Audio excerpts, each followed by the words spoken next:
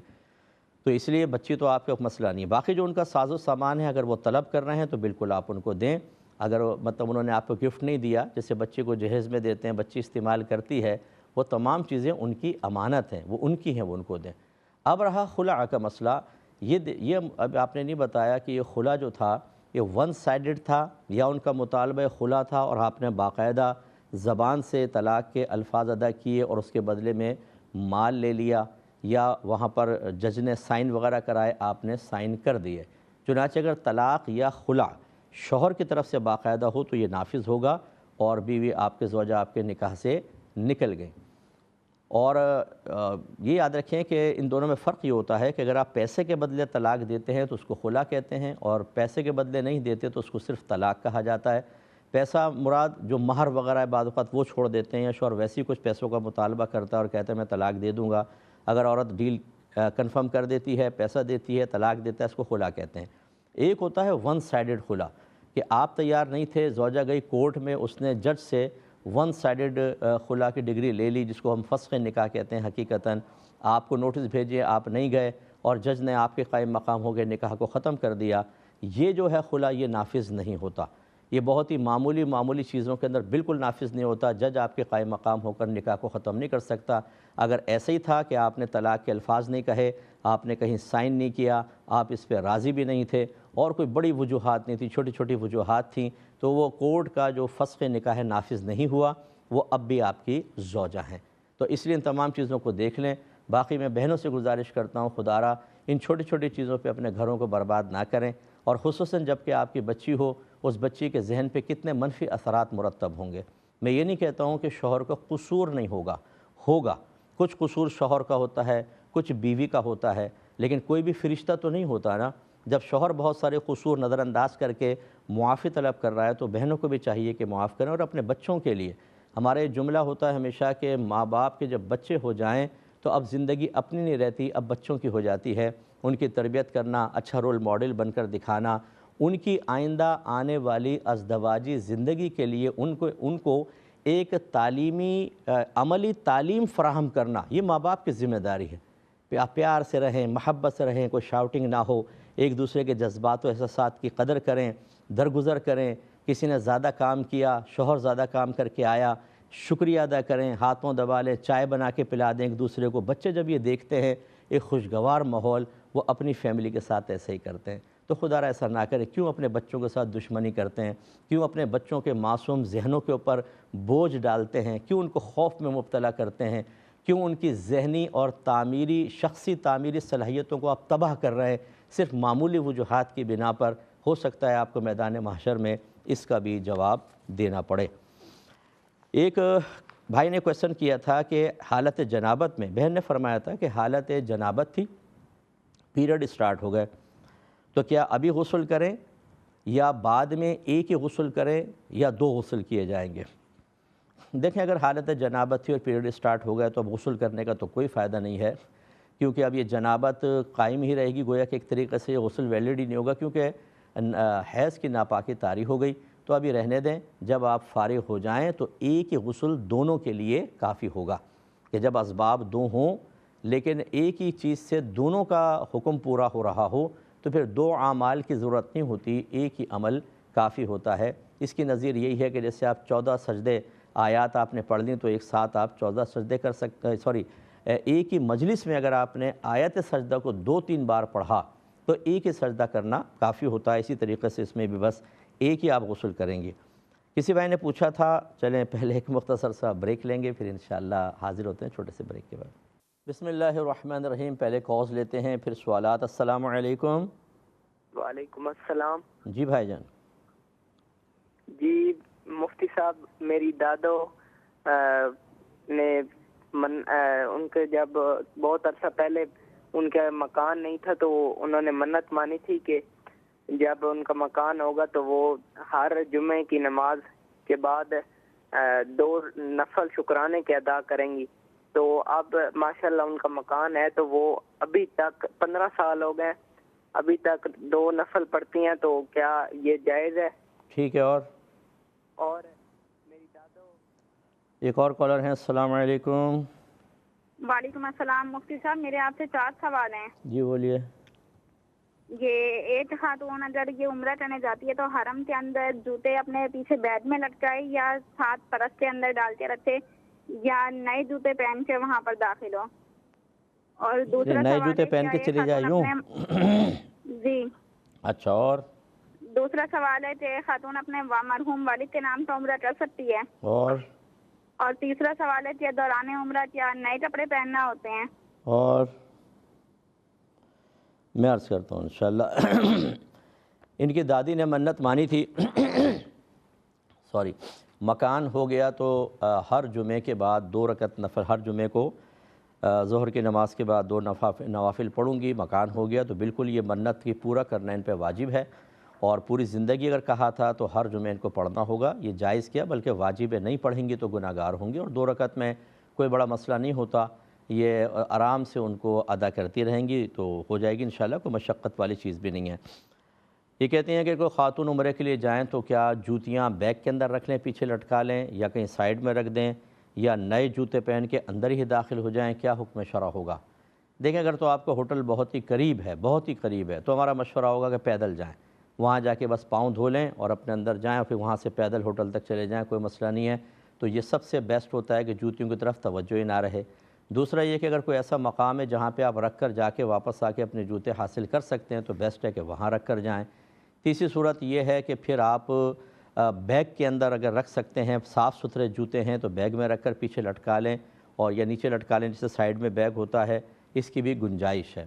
باقی پہن کر جانے کے اندر اگر بالکل نئے جوتے ہیں، پہن کر جانا مناسب نہیں ہے، کیونکہ یہ نبی کریم صلی اللہ علیہ وسلم کے دور مبارکہ میں تو تھا، لیکن اب یہ صرف جوتوں کی حفاظت کے لیے جوتے پہن کر اندر جانا مناسب نہیں ہے۔ بعض ایسے لوگ ہوتے ہیں کہ جو فرش پہ نہیں چل سکتے ہیں، ان کے کوئی الرجی ہوتی ہے، تکلیف ہوتی ہے، پریشانی ہوتی ہے، اس میں ہم کہتے ہیں کہ ٹھیک ہے آپ جوتے پہن کر طواف وغیرہ کر لیں، بالکل نئے سے جوتے ہوں تو حرج نہیں، لیکن صرف جوتوں کی حفاظت کے لیے پھر مسجد کے اندر جوتے لے کے جانا، مطاف میں لے جانا، یہ اچھا نہیں ہوتا۔ اور اس میں پھر یہ دیکھا ہے کہ جب آپ طواف کر رہے ہوتے ہیں تو آپ کی جوتوں کے نیچے لوگوں کے پاؤں آ جاتے ہیں اور ان کو تکلیف ہوتی ہے۔ ویسے تو برہنہ پا کا وزن بھی ہوتا ہے لیکن زیادہ اتنا چوٹ نہیں لگتی، اور جوتی کے اندر چونکہ بہرحال پلاسٹک ہوتی ہے، ربڑ ہوتی ہے، بعض اوقات اس سے ایک انسان کو اذیت اور تکلیف ہو سکتی ہے، تو افضل اور اولیٰ پہلے والی صورتیں ہیں، یہ آخری صورت رکھیں، وہ بھی بامر مجبوری۔ انہوں نے کہا کہ کیا عورت مرحوم والد کے نام کا عمرہ کر سکتی ہے؟ جی بالکل آپ کر سکتے ہیں، نفل عبادت ان کے لیے بھی کرنی چاہیے۔ نبی کریم صلی اللہ علیہ وسلم نے یہ ارشاد فرمایا کہ جب تم نماز پڑھو تو اپنے ماں باپ کے لیے بھی پڑھو، جب تم حج کرو تو ان کے لیے بھی حج کرو۔ مراد یہ ہے کہ یا تو آپ ان کے نام کا عمرہ، یعنی نیت یہ کر لیں کہ میں عمرہ کر رہی ہوں، اس کا ثواب میرے والد صاحب کو پہنچ جائے تو انشاءاللہ پہنچے گا۔ اور انہوں نے کہا کہ عمرے کے لیے نئے کپڑے پہننا کیا ضروری ہوتا ہے یا مستحب ہوتا ہے؟ یہ مستحب نہیں ہے، ضروری نہیں ہے، مطلب اہتمام کر لیں اچھی بات ہے، لیکن اس کے اندر کوئی اتنا استحباب نہیں ہے کیونکہ عمرے کے اندر کوئی ملاقات نہیں ہے، کوئی مسئلہ نہیں ہے۔ ہاں یہ ضرور ہے کہ جب آپ مدینہ منورہ جائیں تو کہا گیا ہے کہ نبی کریم صلی اللہ علیہ وسلم کے روضہ انور پر حاضری سے پہلے اگر آپ نئے کپڑے سلوا کر جائیں، آنکھوں میں سرما، یہ بہنوں کو نہیں کہہ رہا ہوں، یہ تو بھائیوں کے لیے لکھا ہے، پہلے ان کو دیکھ لیں کہ نیا کپڑے پہننا، سرما لگانا، عطر لگانا تاکہ بارگاہ رسالت میں حاضر ہوں۔ ہماری بہنیں بھی اہتمام کر سکتی ہیں نئے کپڑے کا، زیادہ زینت ایسی نہ کریں کہ غیر مردوں پہ ظاہر ہو، خوشبو بھی ایسی نہ لگائیں جو بہت ہی زیادہ پھیل رہی ہو۔ اہتمام کے ساتھ اگر نبی کریم صلی اللہ علیہ وسلم کو وسیلہ بناتے ہوئے رضا اصل میں اللہ تبارک و تعالیٰ کی ہی مطلوب ہو تو پھر کوئی حرج نہیں، آپ یہ کر سکتی ہیں اور انشاءاللہ اس میں آپ کو برکات بھی حاصل ہوں گی۔ ایک بھائی نے پوچھا تھا، یہ ہمارے ملک کا کویسچن نہیں ہے، کہیں اور کا ہے، کہ کیا کوئی سیاسی پارٹی زکوٰۃ طلب کرے تو ان کو زکوٰۃ دے سکتے ہیں یا نہیں؟ دیکھیں زکوٰۃ کیوں طلب کر رہی ہے یہ دیکھا جائے گا۔ اگر تو وہ اپنی کوئی سیاسی کوئی ریلیاں وغیرہ نکالنی ہیں، سیاسی یہ جو پوسٹرز وغیرہ ہوتے ہیں لگانے، تو یہ زکوٰۃ کا مصرف بالکل بھی نہیں ہے، ہرگز نہیں۔ اور اگر وہ اس لیے کہتے ہیں کہ بھئی ہمارے کچھ کارکن ہیں، غریب ہیں، آپ زکوٰۃ دیں، ہم انہیں دیں گے، اور یہ وہ پارٹی بھی اچھی ہو اور اچھا کام کرنے والی ہو، مسلمانوں کی پارٹی ہو، تو پھر گنجائش نکل بھی سکتی ہے کیونکہ وہ شرعی فقیر کو مالک بنائیں گے، لیکن میرا گمان ایسا ہے کہ یہ ہوگا نہیں۔ تو اس لیے بہتر یہ ہے کہ اگر آپ کوئی سپورٹ کرنا چاہتے ہیں، آپ کی مرضی ہے، لیکن زکوٰۃ سے ہرگز نہ کریں کہ مصارف زکوٰۃ مخصوص ہیں، اور اس طرح کی کسی بھی جگہ پر پیسہ خرچ کرنے سے، کیونکہ زکوٰۃ کی ادائیگی کی بنیادی شرط فقہ حنفی کے مطابق کسی شرعی فقیر کو اس کا مالک بنانا ہے، اور یہ شاید وہاں پر نہ ہو سکے تو آپ کے زکوٰۃ کے ضائع ہونے کا اندیشہ ہے، ہرگز نہ دیں۔ ایک بھائی نے پوچھا کہ کیا سلاجیت کھانا جائز ہے کہ نہیں ہے؟ پہلے سمجھ لیں کہ سلاجیت جو ہوتی ہے نا، یہ پہاڑوں کے اندر جو پودے وغیرہ ہوتے ہیں اور اسی طریقے سے آرگینک میٹر ہوتے ہیں، معدنیات وغیرہ ہوتی ہیں، نامیاتی مادے جن کو کہا جاتا ہے، یہ بہت زیادہ ہیٹ میں دباؤ کے اندر رہتے ہیں تو پگھل جاتے ہیں اور بلیک کلر کی شکل اختیار کر لیتے ہیں، اور پھر یہ چٹانوں کے اندر سے رس کے باہر نکلتا ہے، اور یہ لوگ جا کر جو ہے یہ اس کو لے لیتے ہیں، اس کو آپ کھینچیں گے تو کھنچتی چلی جاتی ہے، اور یہ مردانہ طاقت کے لیے اور دیگر جیسے پٹھے سیلز وغیرہ ٹوٹ جاتے ہیں اس کے لیے، دماغی طاقت کے لیے بعض حکماء اس کا مشورہ دیتے ہیں، تو یہ استعمال کی جا سکتی ہے، لیکن ہمیشہ ڈاکٹر یا حکیم کے مشورے کے بعد۔ کچی تو بالکل نہیں کھانی چاہیے کیونکہ اس میں فنگس وغیرہ بھی ہوتی ہے اور نقصان دیتی ہے، صاف ستھری کر کے جو رکھی گئی ہوتی ہے، اور وہ بھی حکیم کے مشورے سے۔ یہ فضائل تو ہر ایک آپ دیکھیں گے، دیواروں پہ لکھا ہوتا ہے ایک دن میں جوان بن جائے، ان میں نشے کی چیزیں ڈلی ہوتی ہیں، آدمی کھاتا ہے، وقتی طور پہ اس کے اثرات پازیٹیو محسوس ہوتے ہیں، لیکن اندر سے پوری چیزوں کو تباہ کر دیتی ہیں ایسی دوائیں، کسی اچھے ڈاکٹر کے مشورے کے بغیر بالکل نہیں کھانا چاہیے۔ ایک بھائی نے پوچھا کہ کیا روپیہ پیسہ کوئی لائق تعظیم چیز ہے؟ ہمارے یہاں ایک آدمی ہے، وہ پیسوں کو نیچے پھینک دیتا ہے، ان پہ پاؤں رکھتا ہے اور کہتا ہے یہ اوقات پیسے کی، حکم شرع کیا ہوگا؟ دیکھیں پیسہ وغیرہ کوئی لائق تعظیم چیز نہیں ہے۔ حضرت مولا علی کرم اللہ وجہہ الکریم نے ارشاد فرمایا کہ جب پہلی مرتبہ دینار پیدا ہوا تو شیطان نے اس کو چوما اور آنکھوں سے لگایا اور کہا کہ جو تیرے پیچھے پڑا وہ میرا سچا غلام ہے۔ اس کا مطلب ہے پیسے کو اٹھا کر چومنا، آنکھوں سے لگانا، سر پہ رکھنا، یہ مسلمان کا کام نہیں ہے، شیطان کا۔ اور میں نے دیکھا ہے کہ بعد اوقات نوٹ گرتے ہیں نا تو گھر والے اٹھا کے آنکھوں سے لگا کے پھر جیب میں رکھتے ہیں، یہ کوئی لائق تعظیم چیز نہیں ہے۔ لیکن یہ میں نہیں کہہ رہا ہوں کہ لائق تعظیم نہیں ہے تو لائق تحقیر بھی ہے کہ اس کو پاؤں تلے روندا جائے، ایسا نہیں ہوتا ہے۔ آپ کا صوفہ بھی لائق تعظیم نہیں ہے تو کیا اس پر بار بار چڑھیں گے کہ اب یہ اس کی اوقات ہے؟ ایسی آپ کی چادریں ہیں ان کے اوپر چڑھیں گے؟ یہ بے وقوفی کی بات ہے۔ بلکہ اگر نوٹوں کے اوپر، پیسے کے اوپر حروف تہجی وغیرہ ہیں، نام وغیرہ لکھے ہوئے ہیں، اس نام کی حروف تہجی کے ادب کا حکم ہے، لہذا ان کے اوپر پاؤں رکھنا بالکل غلط ہے۔ جو یہ آدمی کر رہا ہے تو یہ بالکل صحیح نہیں ہے۔ اور نہ اس طرح کے پاؤں تلے روند کر کسی چیز کی اوقات کو آپ ثابت کر سکتے ہیں۔ اگر خدا نہ خواستہ کوئی اپنے خدا نہ کرے کوئی اپنے بڑے کو زمین پہ لٹا کے اس پہ پاؤں رکھ دے تو کیا مطلب پاؤں رکھنے سے اس کی اوقات ظاہر ہوگی کہ یہی اوقات تھی؟ ایسا ہرگز نہ کیا کریں، یہ غلط چیزیں ہوتی ہیں، اپنے پاس سے یہ نہ کریں۔ ایک بھائی نے فرمایا کہ ایک شخص کی ہمارے رشتہ داروں میں ایک آدمی اپنے بیٹے کی شادی کسی لڑکی سے کر رہا ہے، وہ بھی رشتہ دار ہیں دوسرے بھی، لیکن وہ دوسرا شخص جو ہے اس نے 2 شادیاں کی تھیں، دونوں بیویوں کو ساتھ رکھا ہوا ہے، ایک نیچے کے اوپر، اور جس لڑکی سے اس کی شادی ہو رہی ہے اس کی ماں کو یہ طلاق دے چکا ہے اور پھر بھی ساتھ رکھے ہوئے ہے۔ اب ہمارا اس شادی میں شرکت کرنا کیسا ہے؟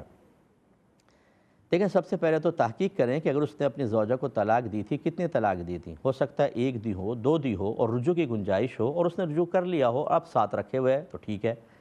دوسری صورت یہ ہے کہ 3 طلاقیں ہی دی تھیں جس میں حلالہ کے بعد اب ساتھ رہنا جائز نہیں ہے، لیکن وہ ساتھ رہتا نہ ہو، بلکہ جیسے انہوں نے بتایا کہ 2 پورشن ہیں، ایک کو اوپر رکھا ہوا ہے ایک کو نیچے، تو ہو سکتا ہے کہ اوپر پورشن میں اس نے اس عورت کو، زوجہ کو رکھا ہو کہ جس کو یہ 3 طلاقیں دے چکا ہے اور ہر قسم کا تعلق نہیں ہے، راستے بالکل علیحدہ ہیں، کیونکہ بچی بھی ہے، اس کی شادی کر رہا ہے، اس وجہ سے اوپر کا پورشن دے دیا اور اپنی ایک دوسری بیوی کے ساتھ رہ رہا ہے، تب بھی اس کی گنجائش نکل سکتی ہے۔ ہاں، تیسری صورت کہ 3 طلاقیں دیں، حلالہ نہیں کیا اور ساتھ رہ رہا ہے، اس سے ملتا بھی ہے، اس کے پاس بھی جاتا ہے، سب کچھ معاملات ہیں، تو یہ گناہ کبیرہ ہے کہ کیونکہ 3 طلاقوں کے بعد حلالہ کے بغیر وہ مثل اجنبیہ کے ہو گئی، اور ایسی اپنی ایکس وائف کے ساتھ کسی بھی طرح کا ریلیشن قائم کرنا شرعاً بالکل غلط ہوگا۔ اگر یہ آخری صورت ہے، اس میں تو پھر آپ بہتر ہے کہ نہ جائیں، تاکہ آپ سوشل بیک آؤٹ کر کے احساس دلا سکیں کہ آپ یہ غلط کر رہے ہیں اور اس لیے ہم آپ سے دور ہیں، تو اس کو گناہ کا احساس ہوگا۔ اور اگر اس سے پہلے والی صورتحال ہیں تو پھر آپ بیگانی شادی میں، جس کو کہتے ہیں نا عبداللہ دیوانہ، وہ نہ بنیں اور خواہ ان کے اوپر فتوے نہ لگائیں، جا کے پہلے تحقیق کر لیں، اگر ایسی صورتحال نہیں ہے تو پھر آپ شادی میں شرکت کر سکتے ہیں۔ ایک بھائی نے فرمایا کہ کیا تقلید شرک ہے؟ اس میں کہاں سے شرک آ گیا؟ تقلید کا مطلب ہوتا ہے کسی کی پیروی کرنا، کسی کے پیچھے چلنا، کسی کی بات کو اپنے لیے دلیل بنا کر اس کو اختیار کر لینا، یہ تقلید ہوتی ہے۔ ایک تو یہ مطلقاً تقلید ہوتی ہے، ایک تقلید شرعی ہوتی ہے کہ کسی شخص کے علم پر اعتماد کرتے ہوئے اور اس یقین کے ساتھ کہ یہ متقی ہے، پرہیزگار ہے، صاحب علم ہے اور اس نے قرآن و حدیث سے مسائل نکالے ہیں اور یقیناً اس کے پاس شرعی دلیل موجود ہے، اس کے قول کو بغیر دلیل طلب کیے اپنے لیے بطور دلیل قبول کر لینا، یہ تقلید شرعی کہلاتی ہے۔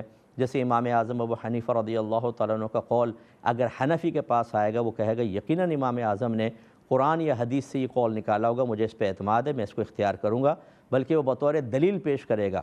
اگر کوئی کہے گا کہ یہ مسئلہ یہ کیسے آپ نے بتایا، تو کہے گا امام اعظم کا قول ہے۔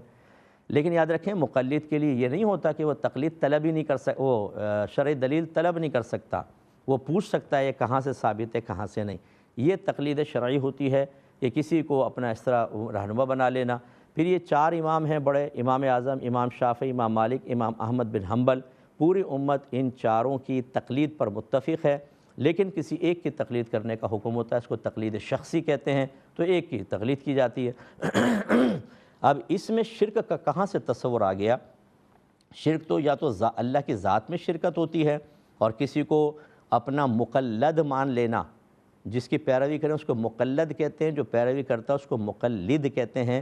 اگر ہم اس کو مقلد مان لیتے ہیں تو اس میں کہاں سے شرک ہو گیا؟ شرک فی ذات۔ اس طرح شرک فی صفات بھی نہیں ہے، تو لہٰذا شرک کا تو اس میں کوئی بھی تصور نہیں ہوگا۔ ایک مختصر سا مزید بریک لیں گے، ہمیں یقین ہے آپ ہمارے ساتھ ہی رہیں گے۔ بسم اللہ الرحمن الرحیم۔ ایک بھائی نے پوچھا تھا کہ آراء بزرگان دین پر پرچم کشائی کرنا کہاں سے ثابت ہے؟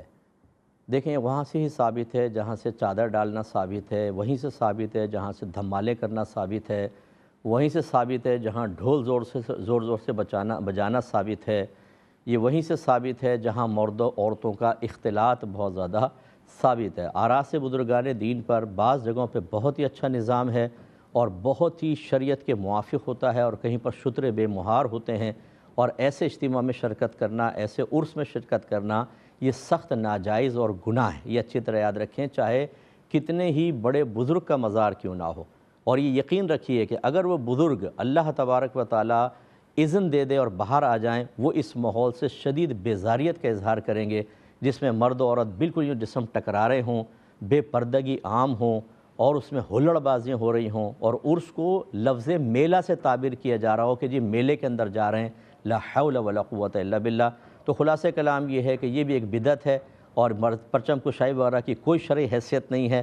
بہرحال کوئی کرنا چاہے تو اس کی مرضی ہے، اب کوئی سننے کے لیے تیار تو ہے نہیں، 10 گالیاں ہمیں ہی دے دیں گے جو بالکل شریعت کے موافق بات کہے۔ اور آپ لوگ بھی، بہت سارے عوام ایسی ہوتی ہے جو اس قسم کی نئی چیزوں کی تو بہت زیادہ پذیرائی کرتی ہے اور انتہائی پابندی، جبکہ اصل مذہب کے بارے میں پتہ ہی نہیں ہے کہ قرآن کیا کہہ رہا ہے، حدیث کیا کہہ رہی ہے، اس سے تو بالکل اجنبی ہیں۔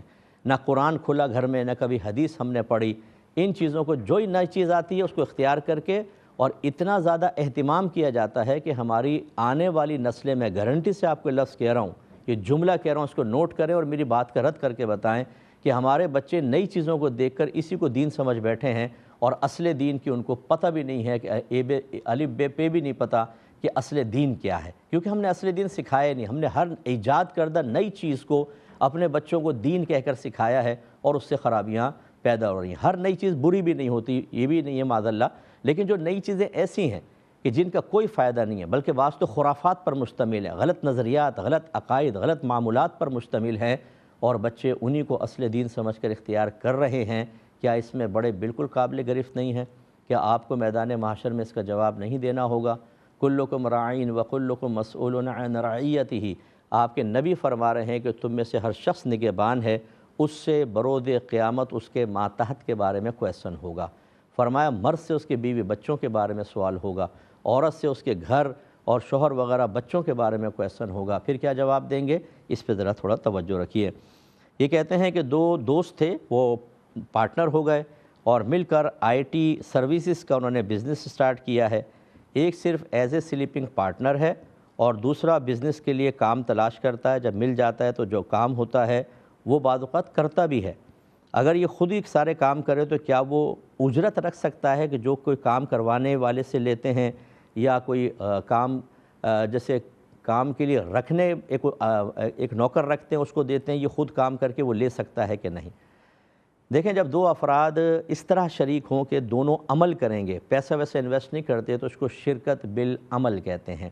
جیسے ایک کہے کہ میں سافٹ ویئر تیار کروں گا، دوسرا کہے میں اس کو فائنل شکل میں لے کر آؤں گا، پھر ہم سیل کریں گے، شرکت بالعمل کہلاتی ہے۔ اور اس میں باہم طے کرنا ہوتا ہے کہ کون کام کرے گا، کون کام نہیں کرے گا، اور پروفٹ ریشو کیا ہوگا، ٹھیک ہے نا؟ یہ طے کر کے اس کے مطابق لے سکتے ہیں۔ اس کے علاوہ صحیح نہیں ہوتا کہ آپ اپنے طور پہ ہی پیسے رکھ لیں اور پارٹنر کو نہ بتائیں۔ اس سے بعض اوقات جب بعد میں انکشاف ہوتا ہے تو بدگمانیاں پیدا ہوتی ہیں اور خرابی پیدا ہوتی ہے۔ اس لیے پہلے طے کر لیں کہ تم ایز اے سلیپنگ پارٹنر ساتھ شامل ہو۔ اب یہ بزنس شروع کیا ہے، میرا تو غالب گمان یہی ہے کہ دونوں عمل کر رہے ہیں، اس طرح ایسا ہے۔ اور اگر ایسا نہیں ہے بلکہ یوں ہے کہ ایک نے پیسہ دے دیا اور کہا کہ اب تم ساری چیزیں لاؤ، کرو، کام وغیرہ سب کچھ، تو پھر یہ مداربت کہلائے گی کہ ایک طرف سے پیسہ ہے اور دوسری طرف سے عمل ہوتا ہے۔ اب اس کے اندر یہ ہوتا ہے کہ مدارب جو ہے جو بھی اس تجارت وغیرہ کے اندر اخراجات ہوتے ہیں ان کو سب شو کرتا ہے، ظاہر کرتا ہے، وہ پہلے مائنس کیے جاتے ہیں، یعنی جو پروفٹ ہوگا اس سے اخراجات وغیرہ نکالے جائیں گے، اور پھر باقی پروفٹ کے اندر پرسنٹ طے ہوتا ہے کہ مثلا 60% تمہارا، 40 میرا۔ اب چونکہ یہ والا پارٹنر، یہ مدارب کام کر رہا ہے تو یہ کہہ سکتا ہے، یعنی مدارب کے کام ہوتا ہے وہ کہہ سکتا ہے کہ جی میں 60% لوں گا، آپ 40%۔ تو جو بھی نفع ہو اس میں یہ دونوں پہلے سے طے کریں، اس کے بعد پھر وہ مدارب رکھ سکتا ہے۔ اور یہ نہ کریں کہ مطلب میں علیحدہ کام کر کے، وہ اپنا پرسنٹ بڑھا لے نا کہ سارا کام میرا ہے، میں محنت کر رہا ہوں تو 60% میرا ہوگا، 40% آپ کا۔ اور اگر ایسا نہیں ہے کہ پیسہ ایک طرف سے دوسری طرف سے کام، بلکہ جیسے میں نے کہا دونوں طرف سے عمل ہے کہ تھوڑا بہت یہ کر رہا ہے باقی یہ کر رہا ہے، تو یہ پھر شرکت بالعمل کہلاتی ہے۔ اور اس کے اندر پہلے سے باہم طے کرنا ہوتا ہے کہ جب میں سارا کام بھی کر رہا ہوں تو میں تھوڑا زیادہ پروفٹ رکھوں گا، آپ کو کم ملے گا، بالکل ٹھیک ہو جائے گا۔ تو خلاصہ کلام یہ کہ ویسے نہ رکھیں، طے کرنے کے بعد دونوں صورتوں میں رکھ سکتے ہیں۔ یہ کہتے ہیں کہ پہلے جو قوالیاں ہوتی تھیں اور نعت خوانیاں یہ گانوں کی طرز میں ہوتی تھیں، یعنی کچھ ایسی ہوتی تھیں، لیکن اب کچھ ہم سنیں تو ایسی ہیں جو غیر مسلمین کے مشہور گانوں پر بنائی گئی ہیں۔ مذہبی گانوں جس کو بھجن کہا جاتا ہے، یہ کہہ رہے ہیں اس پہ بنائی گئی ہیں، تو حکم شرع کیا ہوگا؟ دیکھیں، ہم تو ان نعت خوانی اور قوالوں کو بھی اور نعت خوانوں کو سمجھاتے ہیں کہ گانوں کی طرز کے اوپر نہ پڑھیں، بہتر ہوتا ہے کہ سامنے والے کا انتقال ذہن گانوں کی طرف جاتا ہے، اچھا نہیں ہوتا، کیونکہ مشہور گانوں کی طرز پہ پڑھیں گے تو انتقال ذہن ہوگا۔ لیکن بہرحال یہ مکروہ تنزیہی ہے، اس میں بعض لوگ بہت زیادتی کرتے ہیں کہ یہ گناہ گار ہو رہے ہیں، فلاں ہو رہے ہیں۔ گناہ کو گناہ قرار دینا، کیا آپ کو اس کو اللہ تعالیٰ نے اختیار دیا ہے؟ لائیے ذرا قرآن و حدیث سے دلیل اس کے اوپر۔ جب ایک طرز نعت کے ساتھ، گانوں کے ساتھ ملی تو بری تھی، جب نعت کے ساتھ ملی تو اچھی ہونی چاہیے، طرز فی نفسی تو بری نہیں ہوتی۔ اس کے باوجود ہم یہ کہتے ہیں کہ بہتر یہ ہے کہ گانوں کے طرز پہ نہ ہو۔ لیکن جب کسی کے مذہبی معاملات ہوں، مذہبی طرزیں ایسی ہوں کہ جیسے ہی آپ اس میں پڑھیں تو آپ کا انتقال ذہن کفار کی طرف چلے جائے، اس کو تو سخت حکم لگایا جائے گا، اس کے اوپر مکروہ تنزیہی سے بھی آگے بڑھ جائے گا، ایسا ہرگز نہ کریں۔ لیکن آپ کو پتہ ہے کہ جو پیشہ ور قسم کے لوگ قوال وغیرہ ہوتے ہیں، یہ صرف لوگوں کی اٹریکشن دیکھتے ہیں، یہ صرف حاضرین کی اٹریکشن دیکھتے ہیں۔ ان کو معلوم ہوتا ہے، ماہر نفسیات ہوتے ہیں کہ ہمیں کون سا شعر پڑھنا ہے تو لوگ ہمیں پیسہ دیں گے۔ ان کو اگر آپ پیار محبت سے سمجھائیں تو شاید یہ باز نہ آئیں، لیکن ہر ایک ایسا نہیں ہوتا۔ بہت اچھے خوف خدا رکھنے والے بھی ہوتے ہیں۔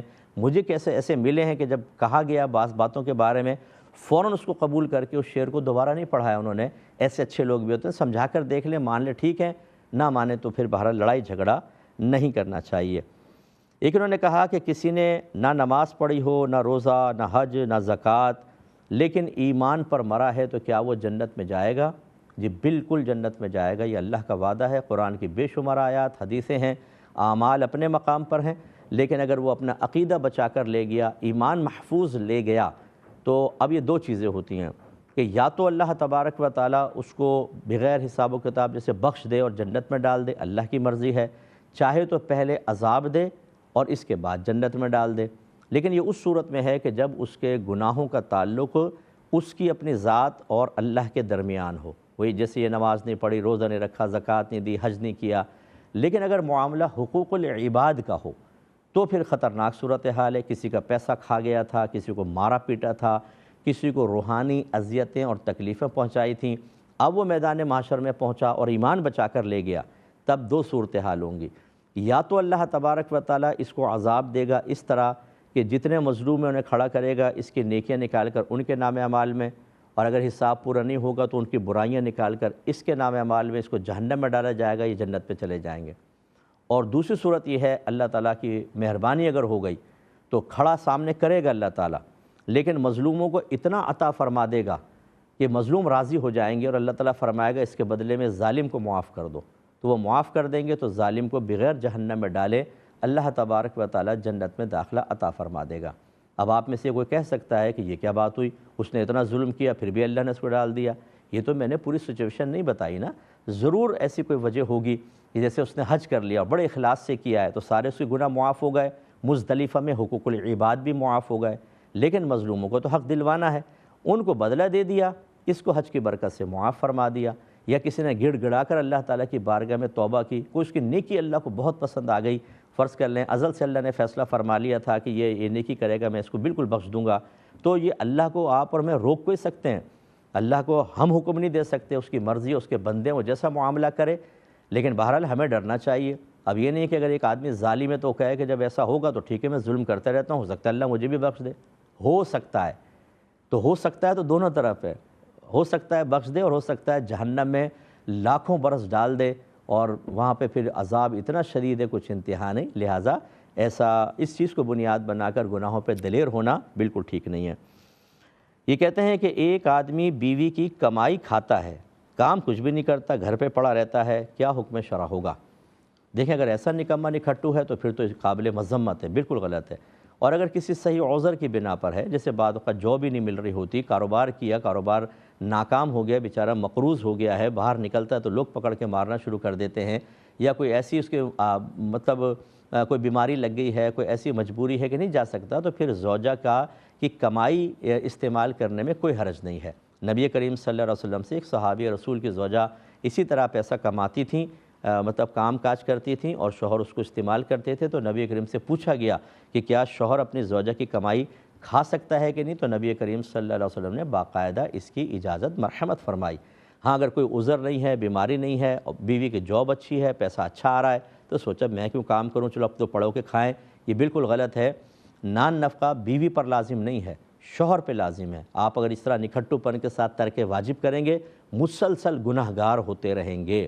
اور یاد رکھیں کہ اگر عورت ذرا سمجھدار ہو، ڈیل کر لے، یا کورٹ کے ذریعے اس طرح کر سکتی ہے کہ جتنا میں اپنی سیلری سے گھر پہ خرچہ کر رہی ہوں، رہائش جیسے مکان کا کرایہ دے رہی ہے، لباس وغیرہ، کھانا پینا، یہ نان نفقہ کہلاتا ہے۔